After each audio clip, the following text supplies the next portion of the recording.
pensar en las bibliotecas como lugares tétricos, aburridos y silenciosos, si en estos encontramos cientos de mundos, historias, colores y aventuras? Hoy es el día de la biblioteca escolar. Conoceremos a comprometidos gestores que vienen trabajando por acercar cada vez más los libros a los niños y niñas del Perú.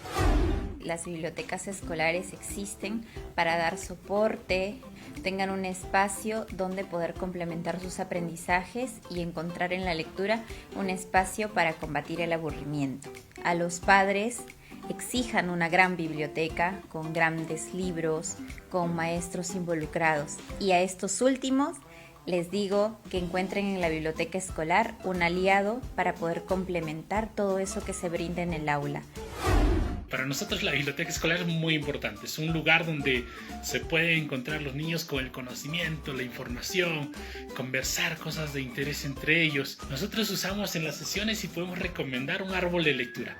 Un árbol de lectura es una silueta de un árbol y en vez de las hojas aquí están unas palmitas o unas hojas que pueden recordar el papel de color, donde los niños pueden escribir sus nombres y el título del libro que han leído. Así pueden estar evaluando el progreso lector y pueden también animar a los demás niños a compartir sus lecturas. Que ningún colegio ni niño peruano carezca de bibliotecas. Sí, pues. Tiene fuerza.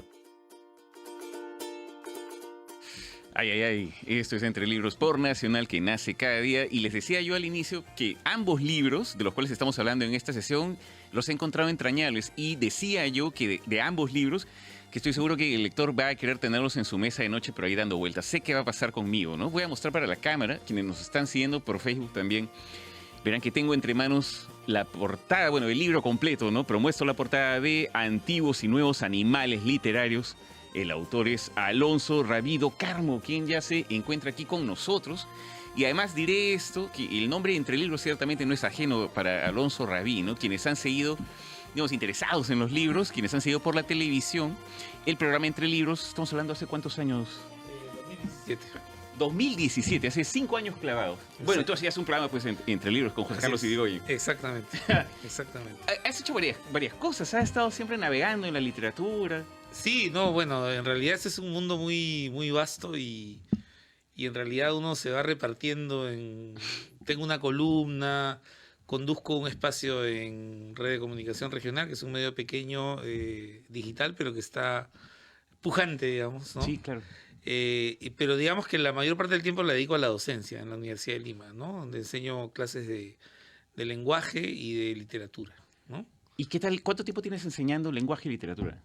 Ya por lo menos 2 décadas, porque desde que me fui, desde que salí a hacer este rito de ir por un posgrado afuera, ahí comencé a enseñar, ¿no? Y eso fue el año 2001, o sea que llevo 21 años dedicado a la docencia. Claro, es más, yo lo recuerdo, de repente tú no lo recuerdas, pero en alguna época cuando yo trabajaba en el Diario del Comercio coincidimos, me parece que ha sido como un mes, un periodo breve, en la sección de publicaciones cuando María Elena Cornejo era la editora. Exactamente. Y tú me contabas que habías regresado, porque yo te preguntaba, porque está Alonso Rabí.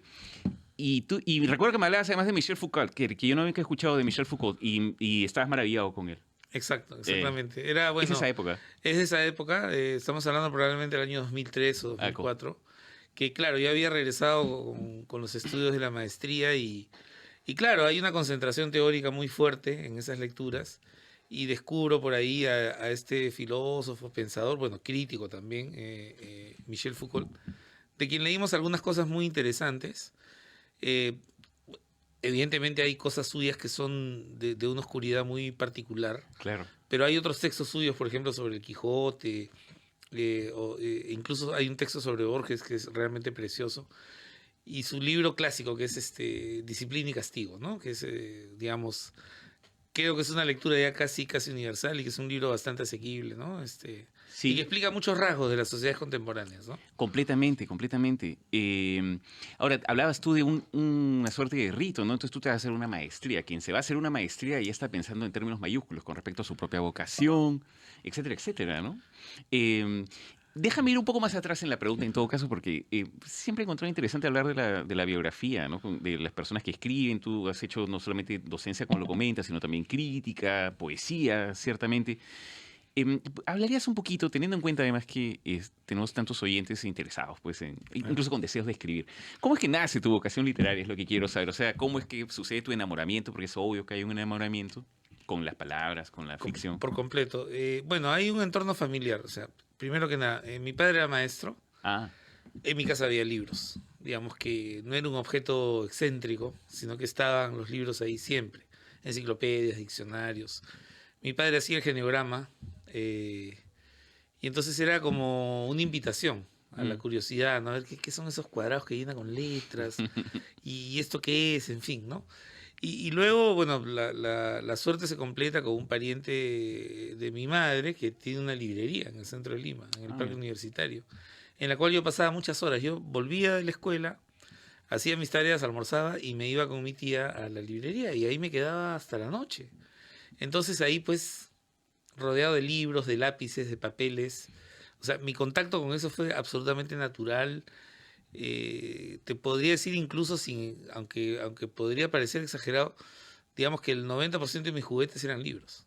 qué O bonito. sea, yo terminaba de leer un libro y iba donde mi tía y le decía, bueno, ya lo terminé y ahora qué cosa puedo leer. Entonces me iba buscando. Es la última época que yo recuerdo, Ajá. tendría pues 7, 8 años, en que habían revistas infantiles. Claro, claro. Villiquen, Anteojito, y por ahí revistas de historietas, por ejemplo, el Tony, recuerdo, Oh, claro, de Argentina. que venían Claro. en un solo número, venían como 8 o 10 historietas distintas, ¿no? Claro, claro, qué época. Entonces había realmente un ambiente que hacía que el libro fuera algo muy natural para uno, Qué ¿no? locura. Y, ¿sabes? Pero un libro es un juguete también, lo puede ser, por supuesto, porque uno juega con la mente, ¿no? Exacto, es lúdico, es un objeto lúdico, ¿no? Sí, bueno, dependerá del libro, claro, ¿no? Pero, ¿y recuerdas alguno? O sea, alguna lectura tuya de infancia que... Bueno, mira, probablemente el primer deslumbramiento así ya orgánico, digamos, yo creo que es con las novelas de Julio Verne, ¿no? Ah. Porque antes de eso, claro, leía trabalengua, juegos de palabras, rimas, lecturas de tipo Platero y yo, sencillas, José Martí, ¿no es cierto? Clásicos, entre comillas, para niños, siempre hay que poner lo que es para niños, entre comillas. Eso yo lo he disfrutado más de adulto, ¿No? por ejemplo. Es poesía que yo también de niño no he Claro. entrado a ello. O las pero- fábulas de Sopo, ¿no? Claro, Que claro. también eran una manera de entrar a la lectura. Pero cuando leo, por ejemplo, De la Tierra a la Luna, en una versión ya más o menos completa y no una resumida, síntesis, Claro. ahí es que ya encuentro la fascinación, por ejemplo, por seguir una historia, ¿no? Mm.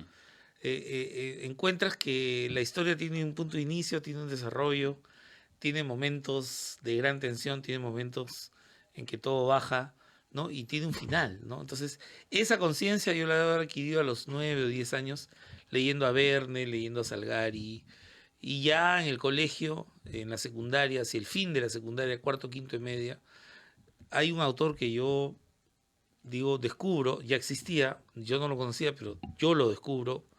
En todo caso es un descubrimiento personal, que es Ribeiro. Ah, Yo estudiaba en un colegio de Miraflores y leímos Los Gallinazo sin plumas Oh. y me causó un impacto profundísimo porque decía, pero oye, aquí nomás a unas cuantas cuadras está el malecón claro. donde podría haber ocurrido esta historia, ¿no?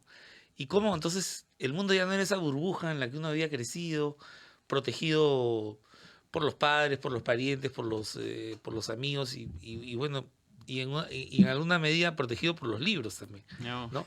Entonces Ribeiro me hace ver un poco, me abre las puertas de la realidad, ¿no? Claro, bueno, como a tantos lectores aquí en nuestro país, ciertamente, ¿no? Muy bonito lo que dices. Déjame hacerte una pregunta bien genérica y bien, no sé, imposible supongo a su manera, ¿no? Porque es tan personal el acercamiento de cada persona a los libros, ¿no?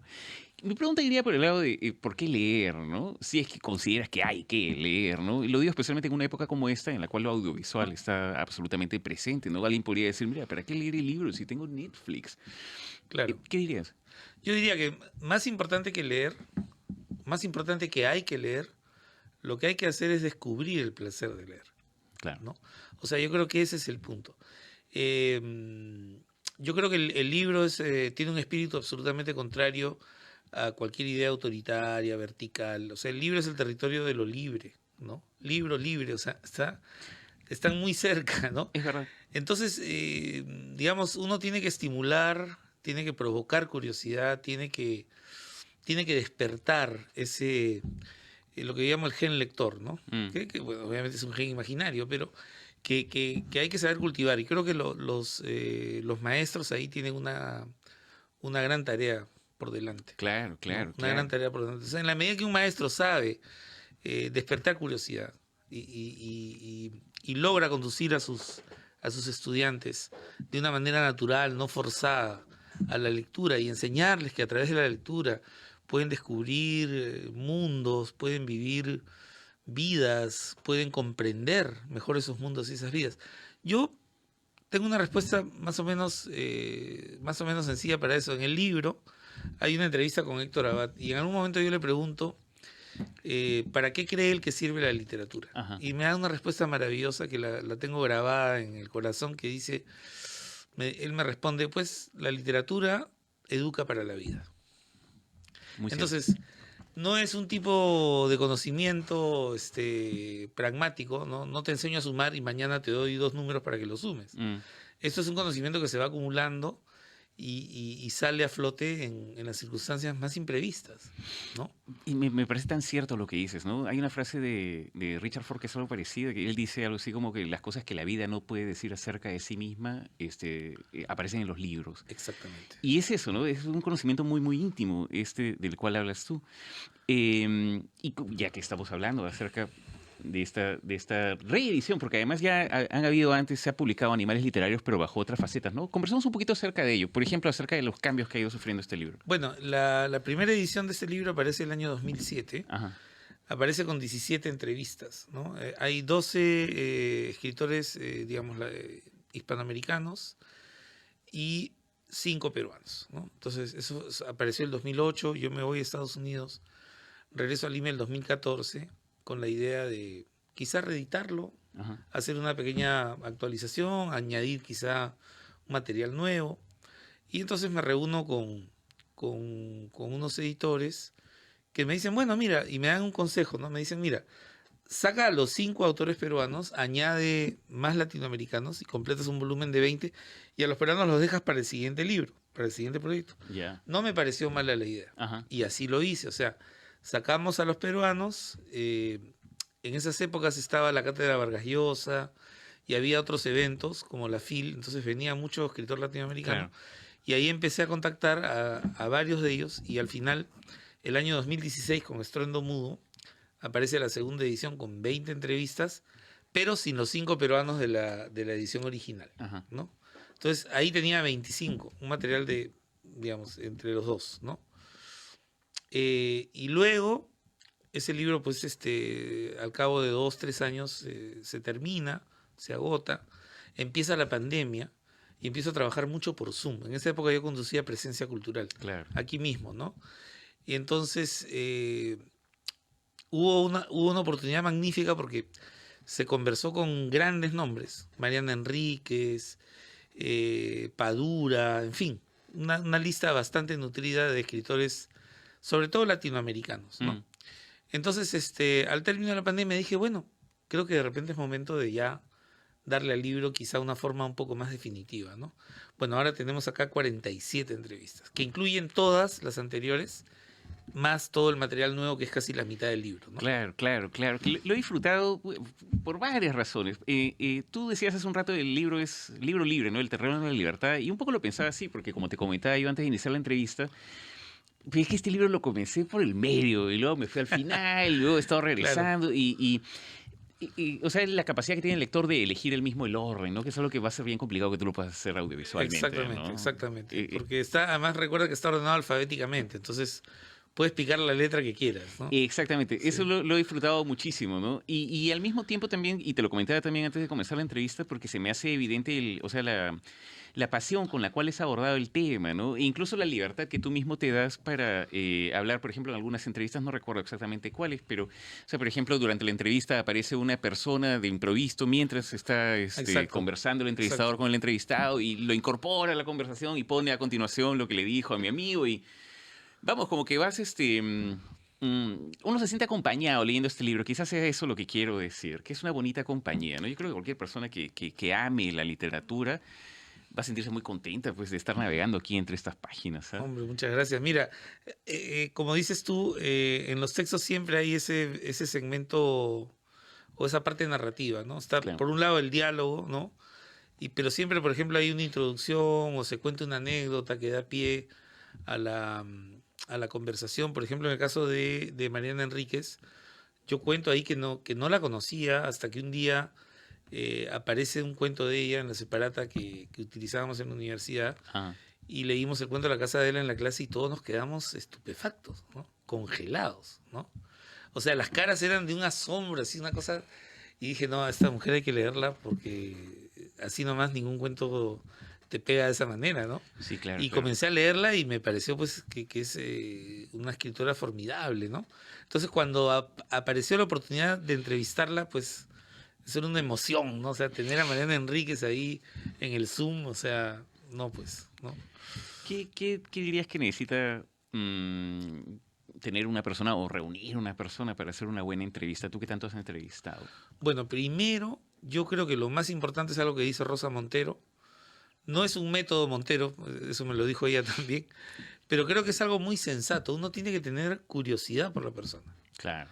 Ella dice genuina curiosidad, o sea, subraya eso, ¿no? Porque finalmente, si el personaje no te interesa, ¿qué tipo de conversación puedes tener con una persona que no te interesa? Mecánica, sobre temas quizá muy banales, una conversación para salir del paso o para cumplir una comisión en un cuadro de una sala de redacción, quizás no tenga mucho sentido, ¿no? Pero si tú te puedes involucrar con el personaje, ¿no? Claro, siempre te dicen que hay que guardar distancia, pero estas son entrevistas literarias, no son entrevistas de coyuntura, no son entrevistas políticas donde uno necesita confrontar, ¿no es cierto? Incluso muchas veces tener una actitud, pues, digamos, excesivamente asertiva, ¿no? Aquí esto es, digamos, básicamente lo que yo trato de hacer es, digamos, plasmar un diálogo, plasmar una conversación en la que se van desgranando diversos temas, eventualmente caemos en el terreno de lo personal, porque Claro. si sientes curiosidad por la persona, es inevitable que en algún momento se hable o de la vida cotidiana, o de la familia, o de los hijos, o de las cosas que más extrañan, en fin, ¿no? Eso mezclado con la propia literatura, porque los escritores son pues fundamentalmente lectores, ¿no? Cierto, Antes que cierto. cualquier otra cosa son lectores, ¿no? Lectores que escriben. Oh, claro que sí. No, incluso hay quien dice que la persona que escribe, digamos, tan fan de la lectura es que al final dice, me tengo que leer a mí mismo y comienza a escribir. Exacto, ¿no? En ese caso la escritura equivale a la lectura, ¿no? Claro. Tiene una equivalencia. Sí, bueno, ciertamente también podrías decir que al escribir estás permanentemente leyéndote a ti, ¿no? Y, sabes, hablas de la curiosidad y se me hace obvio que hay mucho de eso en ti también al momento de abordar a los entrevistados y creo que esa es una de las razones por las cuales la conversación, digo, fluye, ¿no? Que es también una impresión que he tenido leyendo. Le comentaba también a Alonso que lo he estado como que leyendo así por tramos y quiero disfrutar este libro, además tan voluminoso, además, o sea, ustedes tienen buen tiempo ahí por delante para meterse en estas historias. Y bueno, que ha sido para mí una experiencia en ese sentido fabulosa, ¿no? O sea, la posibilidad de, a tu propio ritmo, además, como el libro lo permite, o sea, ponerte a escuchar imaginariamente, estar imaginariamente con otras dos personas que estarán conversando por siempre, pues, mientras esto siga impreso, ¿no? Claro. Qué belleza, de verdad. Ahí aparecen también algunas, digamos, algunos gustos tuyos también, me parece, en el libro. Por ejemplo, Vargas Llosa aparece también como una presencia en este libro. Exacto, exactamente. Sí, bueno, a ver, Vargas Llosa es un personaje, digamos, muy singular por muchas razones, ¿no? Digamos, es un escritor muy notable, yo creo que eso no se debe discutir. Basta leer las 5 o 6 primeras novelas de él para darse Claro, cuenta de por la supuesto. potencia que tiene, ¿no? Una novela como La Guerra del Fin del Mundo, como La Fiesta del Chivo, para no hablar de las 3 propias del boom, digamos, ¿no? Que son 3 obras maestras realmente. Entonces, frente a eso, creo que eso no merece mayor discusión, ¿no? Ahora, que opine en un sentido o en otro de las cuestiones políticas o de las cuestiones culturales, ya ese es agua de otro, sí, pues. ¿no? Ese es agua de otro río, ¿no? Entonces ahí sí se puede discutir con él, por supuesto, porque que sea un gran novelista no lo convierte tampoco en un dios infalible, ¿no? O sea, No, claro. Uno es fan de los libros siempre. Uno es fan de los libros, Sí, exactamente, sí. ¿no? Entonces, yo, por ejemplo, cuando conseguí esa entrevista con él, yo pensaba que por ejemplo, un tema que teníamos que conversar era el de su generación, ¿no? Y yo había pensado en pedirle un recuerdo de Sebastián Salazar Bondy, porque claro, bueno, Vargas Llosa ha hecho pues miles de entrevistas, ¿no? Claro. O sea, es muy difícil preguntarle algo que no le habían preguntado, entonces yo quería entrar por algún sitio más o menos desconocido, ¿no? Y en todo lo que había en todo lo que yo había revisado en el archivo, no había mucho sobre esos temas, no hablaba mucho de su generación, ni de Oquendo, ni de Salazar Bondy. Entonces dije, por ahí puede entrar, por ahí puede entrar, ¿no? Y a partir de ahí ya Silvana todo el diálogo. Además con la anécdota en el inicio, ¿no? Que él está fónico. Sí. Pero él me dice que va a cumplir su palabra porque efectivamente, o sea, él me había prometido darme una entrevista. Me dijo, quizá no va a durar tanto como habíamos pensado originalmente, pero te voy a dar la entrevista de todas maneras, ¿no? Qué bonito. Entonces, tiene pues hay varios costados, ¿no? Para entrar por ahí. Oh, cierto. Ahí, conversando contigo, recuerdo otra frase también, no sé quién le habrá dicho, pero que alguna vez recordó esta frase que me hacía reír tanto, que decía algo así como que querer conocer a un autor porque te gustan sus libros es como querer conocer a un ganso porque te gusta el paté, o algo así. Y entonces, bajo esa lógica, ¿qué tan distinto es haber leído a un autor y luego encontrártelo, digamos, frente a frente y comenzar a hablar con él? Porque las impresiones cambian también. ¿Cómo ha sido en tu caso? Es posible. Bueno, las personas son todas diferentes. Yo creo que quizá no tengo mucha certeza sobre eso porque quizá habría que convivir un poco más con la persona. Claro, ¿no? Tener claro. un trato quizá un poco más asiduo. Una primera impresión puede ser falsa porque puede que sorprendas a la persona en un mal momento, por ejemplo. Claro. Como lo que nos pasó con Pamuk aquí. No lo he leído todavía. Con Pamuk. ¿Qué pasó? Nada, que habíamos ido pues con Presencia Cultural al High Festival en Arequipa. Y llegamos, eso está contado en la parte al inicio, ¿no? Llegamos al Hotel Casandina y armamos un pequeño set con los muebles, los tachos de luz, todas las cámaras, todo listo, porque teníamos solo 10 minutos con él, ¿no? En el patio, un lugar espléndido, muy bien iluminado, una maravilla. Y de repente el señor sale, se acerca y dice, ¿aquí va a ser la entrevista? Sí. No, de ninguna manera, yo no puedo aquí porque hay mucha luz y yo tengo un problema a la vista. Así que consigan un cuarto o una habitación porque acá yo no voy a dar ninguna entrevista.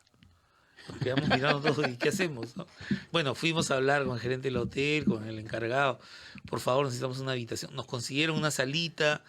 Hicimos lo que pudimos con la luz para que no le moleste y bueno, finalmente hicimos la entrevista. O sea, cosas de ese tipo que de repente no esperas o no estás preparado, pero en realidad habría que estar preparado para todo, ¿no? Sí, supongo. Pasan ¿no? cosas así. Bueno, y se convierte parte además del material, ¿no? O sea, se convierte parte del material, exactamente. Claro. O con Saramago, que se me valora la grabadora. y había un colega felizmente ahí que me prestó la suya, ¿no? Caray. Un gesto noble que por supuesto agradezco hasta hoy día, ¿no? ¿A quién te gustaría entrevistar que no has entrevistado aún? Uy, hay varios, ¿no?